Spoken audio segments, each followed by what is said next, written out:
Let's shift our focus now. Chicago speed cameras.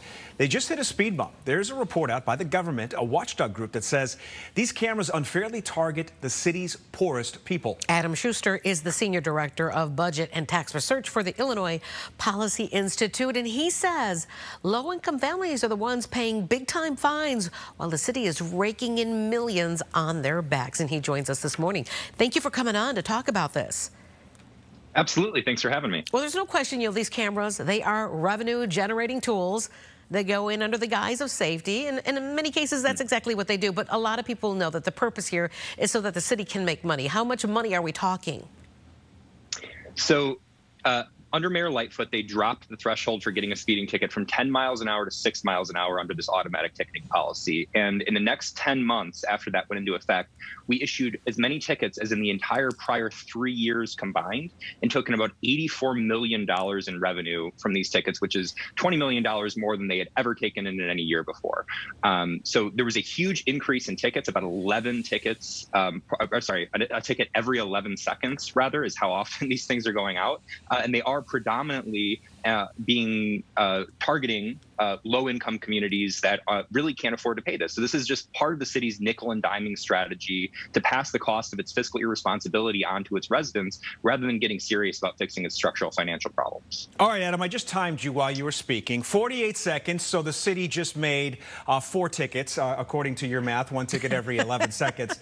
That's pretty astonishing. I do want to ask you, though, so when the mayor came out with this, you mentioned the 10 miles an hour down to 6.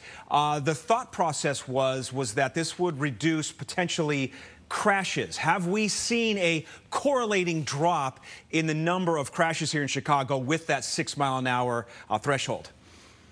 So the city has released a study that it claims shows that the cameras have had their intended effect of reducing accidents near the cameras. But if you actually look at the peer-reviewed studies, people, economists, traffic safety experts, the journals, the data is very unclear that these actually have any improvement with safety. You may have heard with red light cameras, for example, that they've reduced T-bone collisions, but they increase rear-end collisions as people are slamming on their brakes. Well, similarly with speed cameras, there is some evidence that it reduces accidents right near the camera, because people, learn where the cameras are and then they start to slow down. However, they then speed up when they get past that area.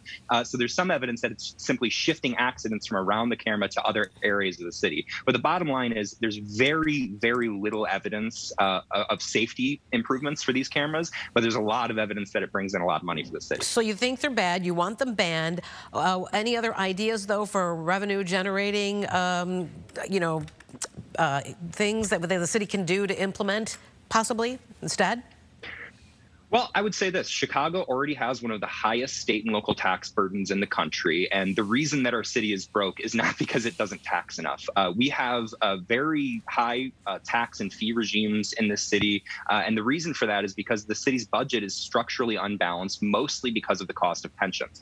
Chicago has as much pension debt as 44 U.S. states, entire states. That's how much pension debt Chicago taxpayers are on the hook for. And so I would say, rather than looking for ways to take money from residents or take money from small businesses who are already struggling with the pandemic and its economic effects and all these shutdowns and this type of thing, the city should be looking for ways to reinvest its money so that rather than throwing it down a black hole of debt, they're actually investing in people. And if they do that, I think they can balance their budget with actually a lower tax burden than we have today, and not have to nickel and dime residents and not have to hit poor residents on the south side with these fines that really have no indication they're actually making anybody safer. Well, we know that there are some aldermen who say maybe it should be 8 miles an hour over and not 10. I would encourage people to go to the Illinois Policy Institute and read your report. It's pretty interesting stuff. Adam, thanks so much for your time as always. Thank you very much.